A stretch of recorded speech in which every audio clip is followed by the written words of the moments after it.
Hello again, and welcome back to Phillies Extra, the baseball podcast from the Philadelphia Inquirer. I'm Scott Lauber, and I write about the Phillies and Major League Baseball. And whether you're listening on Spotify or Apple Podcasts or watching on Inquirer.com, YouTube, or Facebook, I'm so happy you found the show, and I thank you, as always, for spending part of your week with me. I'm excited to have as my guest Phillies pitcher Jesús Luzardo. He's joining me from South Florida, where he grew up and spends his off-season. And he's had a busy off-season. He took some time off in November to get married in Italy. Lately, he's been planning his second annual charity golf tournament on January 26th in South Florida to benefit the Jesús Luzardo Family Foundation, which does great work in Florida and during the season here in Philadelphia. But Luzardo is also training for his second year with the Phillies and looking to build off the best season of his career. He made 32 starts and pitched 183 and two-third innings last season, both career highs, and he posted a 3.92 ERA that was inflated by nearly a full run by a couple of starts in a row in which he thought he was tipping pitches. He ironed things out and was so good down the stretch that Rob Thompson chose him over Ranger Suarez and Aaron Nola to start Game 2 of the divisional round against the Dodgers. Now, this is a big year for Luzardo. It's his final season before free agency, and if he's able to even duplicate what he did in 2025, he stands to get a long-term contract in which he would double and maybe more his $11 million salary this year. So I'm eager to ask him if he's spoken with the Phillies yet about an extension that would take him off the free agent market before he gets there, and whether that's even something that he would consider. Luzardo has been traded 3 times since he got drafted in 2016, so I do wonder whether achieving some stability with one organization might appeal to him even more than it would for a lot of other players. There's a lot more that I want to get into, too, including the impact that JT Realmuto has had on him and the rest of the pitching staff, and how he feels about the possibility that Realmuto might be playing elsewhere next season. So please stay tuned for that. But before I bring in Luzardo, let's talk about, let's call it an eventful week in the Phillies universe. Because as I'm sure you know by now, the Phillies had a Zoom call a few days ago with free agent infielder Bo Bichette, a meeting that could lead to a giant pivot in their offseason plans. Because until the last 10 days or so, the Phillies figured they would re-sign Realmuto and keep the band together for 2026. Notice I did not say run it back, because 2/3 of the outfield and most of the bullpen is going to be different this year. It did appear, though, in fairness, that the core of the roster would be the same, with Kyle Schwarber coming back as a free agent and Realmuto likely following him. Except that, as we record this, Realmuto still hasn't accepted the Phillies' contract offer, and the longer he holds out, the more the Phillies talk about other ways that they can improve the team. And that led them to Bichette. Now, this is a weekly podcast, and we try to keep things as current as possible. So at the risk of my phone buzzing with details about Bichette signing with the Phillies or somewhere else before you listen to this episode, I'll just say that adding Bichette would set into motion several dominoes, not the least of which is possibly a trade of Alec Bohm and a move away from Realmuto to a less expensive catcher in free agency or a trade. And later in the show, in our Reporter's Notebook segment, I'll dive into a question that I've been thinking about a lot this week. Would the Phillies be better off with Bichette and a replacement catcher, or with Realmuto and Bohm? Then, as always, I'll take a listener question at the end. So let's get right to it and not waste any more time. Here's my conversation with Jesús Luzardo. Jesús Luzardo, welcome back to Phillies Extra from the Philadelphia Inquirer. Thanks so much for joining me again. Yeah, thanks for having me. So I hope your off season's going well and that your holidays and New Year were good. And you were telling me just as we got on that it's a pretty big off season for you. You got married this off season. I guess congratulations are in order, and hopefully you've had a really, really nice off season to kind of decompress and get away from baseball a little bit. Yeah, it was great. Had a great time, and it was a great off season so far. Kind of spent a lot of time with family, staying here in South Florida, and just getting the body back in order, working out, staying on top of that, but definitely taking some time to decompress. So I was thinking earlier today, I was around your locker for probably 90 seconds after that last game against the Dodgers, which is totally crazy considering, you came out of the bullpen in the 10th inning on 3 days rest. You got 5 outs. You struck out Ohtani, Teoscar Hernandez, and Freddie Freeman. There was so much going on that night, though, a lot of emotion in that room. And I'll start with this. How long did it take you to sort of process everything that happened in that series and kind of move forward with your offseason? Was it something that lingered with you? Is it still with you? Did you kind of, flush it, as they say, kind of right away? How did that go? Yeah, I mean, I think, like you said, there was a lot of emotion in that clubhouse, especially for a lot of guys that have played, together for so long and, had to build that camaraderie. I just came in this past year and I had been blessed to come in, to such a great clubhouse and, make these great relationships with these guys. And I think it took, I don't know, maybe a couple of days. We got back to Philly the next day, packed up my stuff. I think by the time I got home, I'd kind of flushed it. It was kind of, sour watching the rest of the playoffs the rest of the way. But yeah, I mean, like you said, flushing it is probably the best thing for it. I think everyone takes their own time in processing, how it went down and the emotions and all that and coming off of that. But I would say it gave me about a week and then I was, I let it go.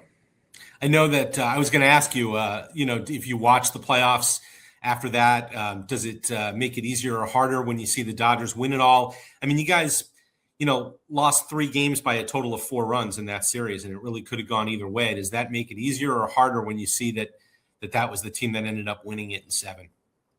Yeah, I mean, I think we obviously knew they had a great team and they were capable of doing what they did and going on to win the World Series. And I don't know if it makes it easier or harder. I think I appreciate losing to the World Series champs. And I think that if we were going to go out, that would be the way out that we want to go. But it is a tough pill to swallow. You always have that what if we beat them? Would that have been us? So I don't like to live my life that way. I think that, everything happens for a reason, but it's definitely, puts certain thoughts in your mind.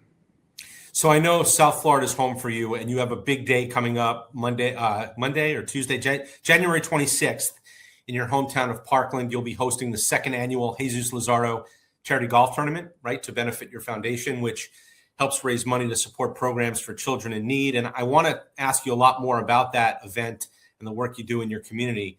But before we get to it, if I could, I'd like to quickly ask you about year 1 in Philly. You made 32 starts. You pitched 183 and 2/3 innings, which is a career high for you. You had a 3.92 ERA that, I think would have been almost a full run lower if not for those back-to-back starts. I would imagine there were a lot of positives, right, for you to look back on. So I'll ask you kind of a big, broad question, and you can take it in any direction you like. What was your takeaway, I guess, from year 1 with the Phillies? Was there something that sort of stuck out to you about the whole experience that either you did not expect or that, maybe you did? Yeah, I mean, I couldn't have I feel like I wasn't sure what to expect getting traded over to the Phillies. Obviously, coming to a new team, new organization, a little bit different just from the places that I had been. I'd loved my time in Oakland and Miami, but obviously a little different organization. A lot more expectation, a lot more, fans in the stands, the firepower in the clubhouse. But it was just great. I mean, the team was great. The organization was great. The fans were great. They obviously will let you know when you're not doing well, which it doesn't, that's not something that has ever bothered me. And I'll let myself know before they let me know. So, I had a great time. I think like from top to bottom, every day going to the field, I was looking forward to it. I had a great time. The guys I worked with, the guys I spent time with, I had a great time, and going into the playoffs and making the run that we did, just building that camaraderie. And I couldn't have asked for a better first year in my eyes. Obviously, some up and downs, some, obviously some tough moments throughout the year, but it's a long season. It's a marathon, and, you're not going to be your best the whole time. So I think it's just a matter of weathering the storm. And, I like to go by that saying of bend, don't break. So I think I learned that, about myself in the sense that, when times get tough, it's just a matter of grinding through it and finding the way out as opposed to, kind of just like withering away and, being like it's over. So I think that was something that I take away from this year. Are you a guy who follows the hot stove stuff closely? Because I've covered guys in all the years who who are really into it and they follow it and they're checking social media all the time. I've covered guys who come to spring training and they'll look around and go, "Oh, when did so and so sign with that team?" They kind of unplug. Like, are you on top of like some of the latest rumors that go around, or are you more sort of disconnected from it all?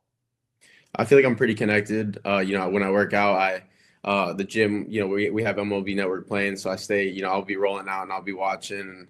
And, my dad makes sure to send me, all the latest rumors and, my friends and stuff. But I like to just be aware and be connected. I know how, the rumors are and you can't listen to everything you read and not everyone knows the truth, I guess. But so I take everything with a grain of salt. But at the same time, I do like to be aware of, who goes where and what it's looking like. And obviously we have, like we were talking before getting on here, just some exciting, potential rumors going around. And, I'm looking forward to seeing, what we do.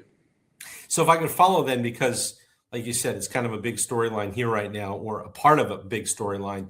You spoke really highly of JT Realmuto last season. Zach Wheeler swears by him. All of you guys do as pitchers. Can you describe or maybe give an example of like how and why he has such a big impact on the pitching staff? Like, is it something that he says or does in the pregame meetings with you guys? Is it something about what he does behind the plate?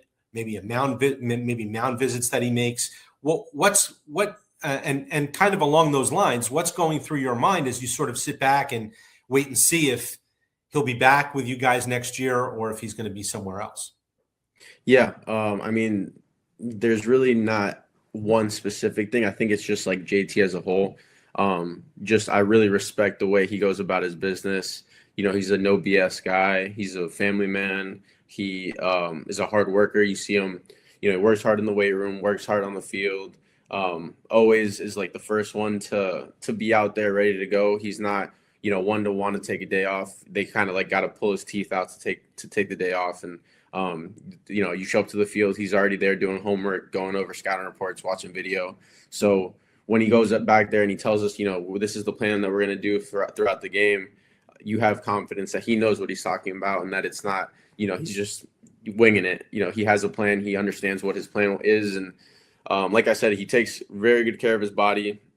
He's very mentally aware of the situations and he's got a lot of baseball IQ. So in that sense, I think, he's a full body, catcher in the sense that has all his bases covered. And I think that that's something that I really respect. And not only me, obviously, the whole rotation, bullpen, all these guys. And, when he's hitting, it's the same way. You could just see all the work he puts in and how smart he is at the plate. And that's something that we all appreciate. And then, like you said, in terms of like now you sitting back and just watching, obviously I have a lot of respect for him and his time and his personal decisions. So I don't want to if it was up to me, I would text him, "Hey, we want you back. We want you back every day." But I definitely am not that type. I want to let him, have his time. And that's a big decision for him and his family. But we would love to have him back.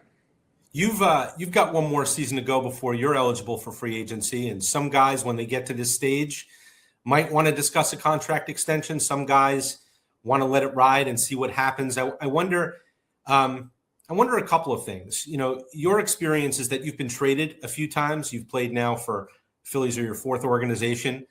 I wonder if there's a thought in your head about like what it would be like to kind of be with one organization for a little while and maybe have a little bit more of that stability and whether those conversations with the Phillies have even started yet. Because I know a lot of times it'll be spring training when you start to sit down and talk about, hey, do we want to do a long-term? Do we want to do an extension? Yeah. No conversations like that have been had yet.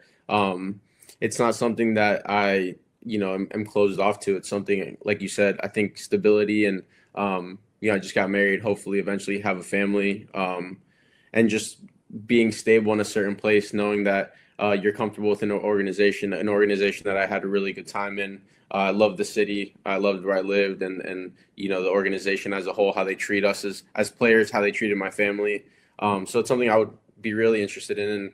And but at the end of the day, it's not entirely in my hand, up to me or in my hands. So whatever happens. Like I said, I'm a firm believer that what is supposed to happen will happen. But I haven't had any of those conversations yet, and if they were to come, I would be open to hearing them.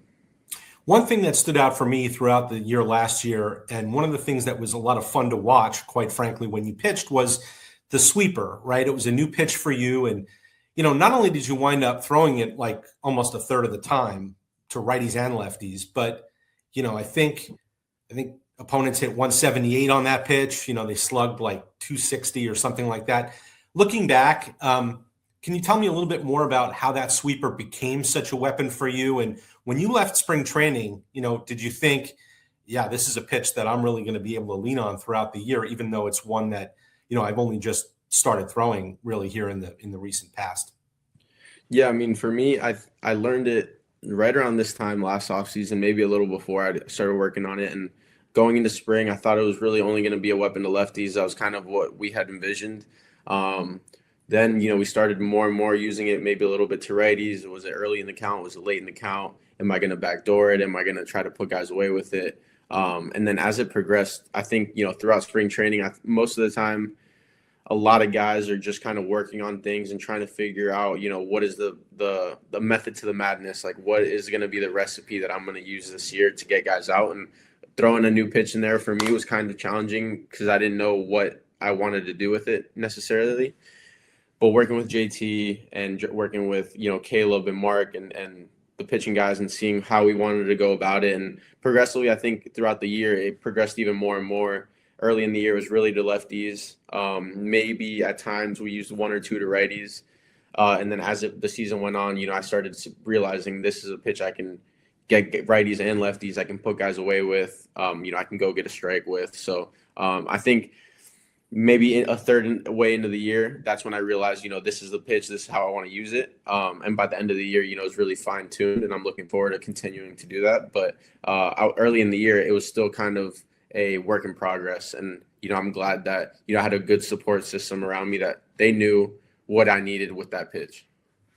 I know your parents live in South Florida where you grew up, but they're from Venezuela, right? So Correct. I'm curious. First of all, like, is there any family down there? Does everyone know that everyone's good after everything that's happened down there? And also, you pitched for Venezuela in the WBC 3 years ago. I wonder whether that's something you're interested in doing again, or if you've gotten a call from them about doing that again, or pitching for the U.S. for that matter. Yeah, they are down there. I have family down there, and thankfully everyone's okay so far. And it's been a scary situation down there at times, but thankfully everyone's all right. And in terms of pitching for the Classic, I threw in there 3 years ago. I got a call from, all year last year talking to them. Promised that I would go and pitch, and did get a call from US and got offered a pitch as well. But just this year, I think it's going to be tough for me going into a free agency year. Made the decision that unfortunately not going to be able to pitch in the Classic, and want to take my time, take a slow spring training, fully get ready with the team, make sure my body bounced back after a career high in innings. And tough decision for me and my family because it's, very important for my family, for me to represent Venezuela. But just in terms of intelligent decision making and a hard decision after a long last year, and looking forward to a long this year, going into the playoffs, hopefully again, pitching into maybe November. I think the correct decision would be to take a slow spring training and make sure everything's, along the right line to be prepared for the year. Sure. All right. Let's talk about the second annual Jesus Luzardo Golf Classic, Monday, January 26th, Parkland Golf and Country Club in your hometown. Tell me a little bit about the event. Are there any teammates that might be there? And tell me about the Jesus Luzardo Family Foundation. The last time you were on, we discussed the work you were doing here with the Boys and Girls Club. A little bit about this event, though, and how it kind of came together last year and moving forward now. Yeah, we're really looking forward to it. Like you said, the second annual. This year, my agency, Rock Nation's helping me in a lot of ways, helping, get it on track and do what we want to do with the vision that I have. And have some teammates coming this year. So far, we have Painter, Max Lazar, he's from down here. Paco is coming. Maybe potentially JT. We got some guys that might not be able to make it, but definitely extended the invite to a lot. Hopefully Trey makes it out here. He's from down here as well. But we're just looking forward to it. It's the proceeds go to the Boys and Girls Club of Broward County and Joe DiMaggio's Children's Hospital, two big organizations down here in South Florida, two that I'm very passionate about, and they do amazing stuff in the community. So, I couldn't be more thankful for them to be a part of this and for us to give back all that we can for them. And we're just looking forward to it, to get people out here, kind of raise awareness for what we're raising money for. Also, it's going to be a great time. We got a lot of fun little things planned for it, and we're just looking forward to, some good weather, some good golf. John Kruk was actually coming out as well. So Okay. we're looking for that, forward to that as well. But it's going to be a great time. And then I kind of do that on a Monday, the 26th, and the 24th. I have a kids camp that I do every year. I believe this is my 6th year doing it. And same thing, we raise funds there for the Boys and Girls Club of Broward County. And we also raise money for ARC Broward, which is a facility for people with special needs of all ages that they can go, and get the help that they need, whether it's, school wise or working their way into the workforce, a lot of different things that they do. And they're such an amazing organization there as well. So we're looking forward to being able to kind of give back that weekend, into the community any way that we can. That's terrific. And look, you had a great event, the Cheesesteaks for Charity event, right? Yep. Up in Philly last year in August. Boys and Girls Club of Philadelphia was part of that for you. And are you thinking yet about those types of things for this year? In Philly, is that something that you kind of work on throughout the course of the season? Is there planning in the works for a similar event, a different event? Anything that you can share about what you might have coming up here? Yeah, we're looking forward to it. I definitely want to get, back into the community up there. And, I think that's for me and my family, it's a big part. We want to give back as much as possible using the platform that, thankfully I have. And we're looking forward to, I don't know if we're going to do the Cheesesteaks for Charity. We're definitely going to do something along those lines. I might switch it up a little bit, or I might do the same. And in addition to some other things, I have some ideas. Obviously for me, the biggest thing, and during the season, it's kind of tough. We get don't get a lot of time off, and the time off that we get, we want to focus on, recovering and this and that. But, it's so important for me that I do make it a point to try as much as I can to find a way to give back and the time off that we have. Well, yeah, I mean, absolutely. We can't wait to see what you come up with, and hopefully we can have you back during the season to talk about that and more. Jesus, this was a lot of fun. I know it's the off season, and if you're like me, these days before spring training are kind of precious because we don't get a whole lot of time off during the season once it gets going. So I really do appreciate you taking a few minutes and spending some time with us here on Phillies Extra from the Philadelphia Inquirer. And I'll see you in less than a month in Clearwater, hard as that is to believe. Yeah, it is. So, time's flying, but thank you for having me, and I look forward to seeing you. I want to thank Jesús Luzardo again for joining me. It's time now to open the reporter's notebook, and as we all await the next development in the Bo Bichette sweepstakes, I think it's a good time to ponder a question that is undoubtedly being debated within the halls at One Citizens Bank Way, and that is this. Are the Phillies better with Bo Bichette and a new catcher, or with JT Realmuto and Alec Bohm? I think that's really the calculation the Phillies are trying to make here, because when I started asking around about this last Thursday, after Matt Gelb and Ken Rosenthal of The Athletic broke the news of the Phillies meeting with Bichette, the sense that I got was that this is an either-or scenario, Bichette or Realmuto. Now, I guess there's always a chance that they could sign both. John Middleton could walk into Dave Dombrowski's office and say, hey, I found an extra $20 million in the couch cushions. Let's bump up the budget. But, barring something like that, it's difficult to see how the Phillies would make a Bichette-Realmuto combo platter work. Because as we sit here right now, the payroll is projected at $302 million, as calculated for the luxury tax. That's $2 million shy of the fourth luxury tax threshold. In essence, then, the next player they sign is going to trigger a 110% tax on every dollar they spend over $304 million. Let's be conservative and say that Bichette signs for $25 million a year. Well, that pushes the Phillies to $323 million. Then, to open a spot on the infield, they trade Bohm and his $10.2 million salary. That only gets them down to about $312 million, and they'd still need a catcher. Even if Realmuto agreed to somewhere between $13 million and $15 million per year, which would be a substantial pay cut from his $23 million salary the last few years, the Phillies would be up over $325 million in 2026.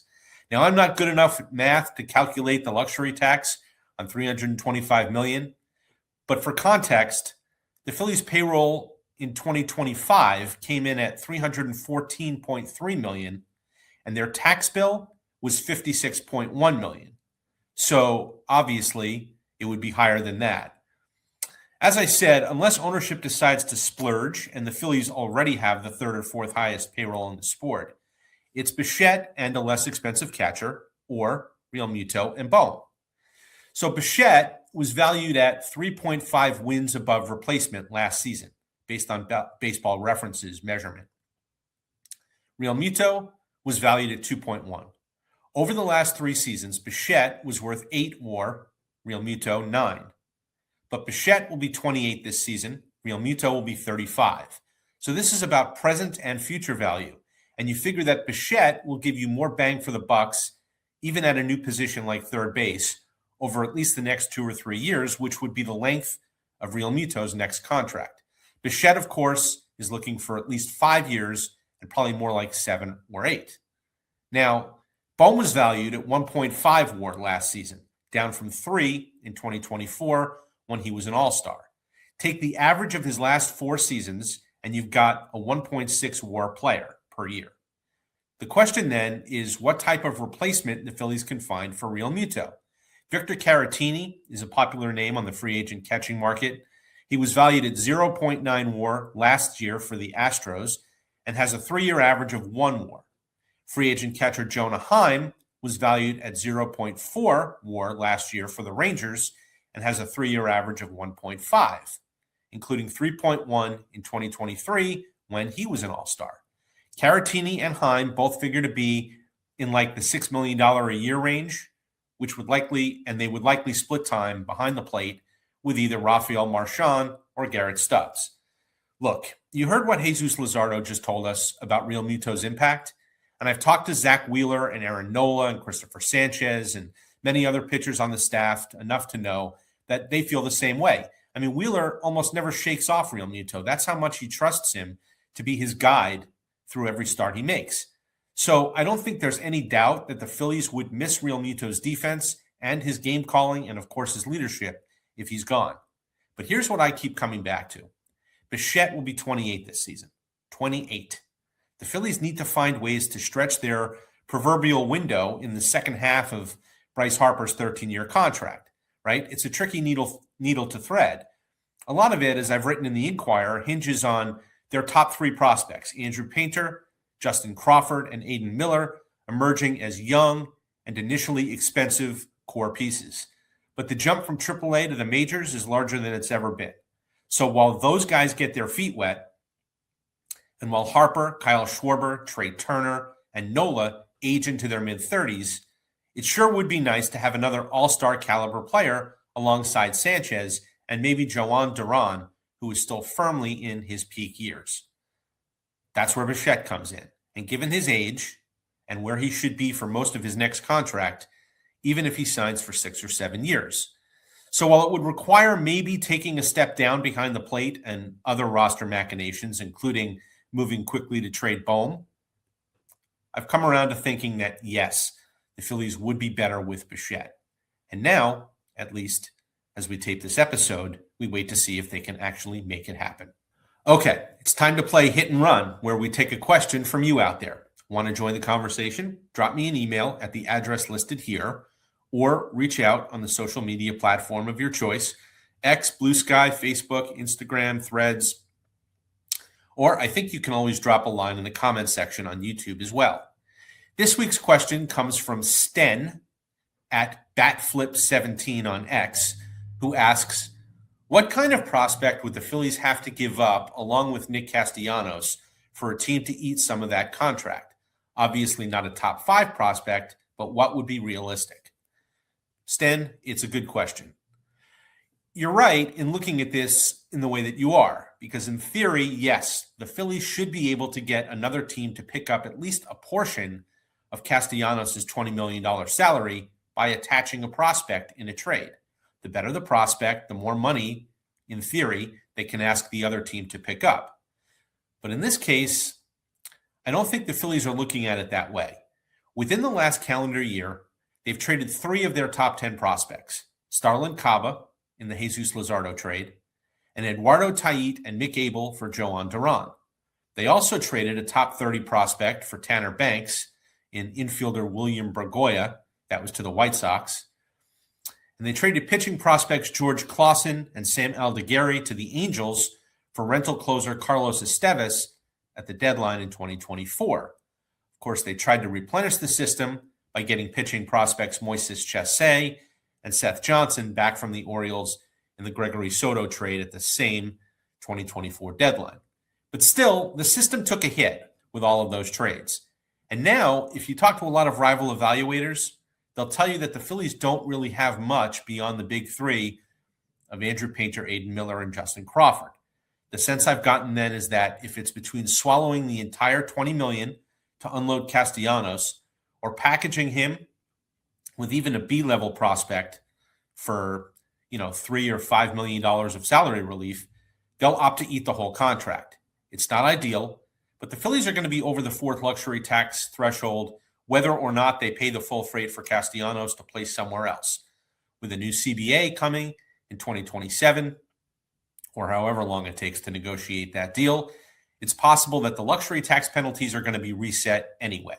So they'll pay another big tax bill this year, then be rid of Castellanos completely when his contract rolls off the books going into 2027. Thanks again, Sten, for the question. Let's leave it there for this week and tell you that you can listen to this episode and most others on Spotify and Apple Podcasts. Just go to Phillies Extra, give us a follow, and while you're there, please rate and review us. It really does help us to grow the show and keep things going. That's also a good way to catch up on episodes that you might have missed. You can also go to inquirer.com and click on the Inquirer Live tab for a collection of various episodes. Thanks again, of course, to my guest, Jesus Luzardo, and thanks to our producer, Mariam Akraz, for her hard work, as always, in making this happen every week. Most of all, thanks so much to you out there for listening, watching, and of course, reading the Philadelphia Inquirer. We'll see you next week.